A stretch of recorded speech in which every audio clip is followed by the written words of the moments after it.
中国暂停进口台湾石斑，农委会即马唔若要加强加工，也要来变外销。今年头一批销去美国有5吨石斑，今仔日已经送出国啊。农委会主委陈启中表示，目前石斑出口已经来到125吨，到年底外销的量一定比预测加几啊倍，也希望讲这个市场的价值也挂保证一定会稳定。 桌仔顶规尾拍烂去刀的石斑，阁有石斑鱼片，拢处理好势冷冻，准备销去美国。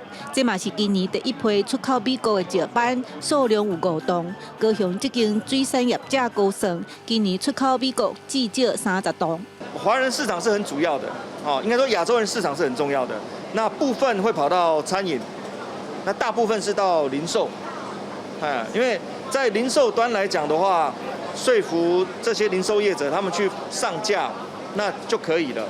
但餐饮来讲的话，你要说服餐饮业者，还有让消费者买单，实际上需要比较长的推广。业者表示，一般欧美消费者对石斑真青分，而且石斑价销较悬，是出口上大的困难。不过农委会将有信心，去年台湾石斑销美国才30吨。 今年敢若高雄业者的出口量就超过。下半年原价还有至少30公吨将的删去3清之后的石斑鱼片跟冻条，在去年外销美国就有30公吨，今年绝对会远超过去年的目标的好几倍，所以现在外销再走，市场价格绝对有支撑。陈吉中表示，刷落来8、9月石斑就要大出。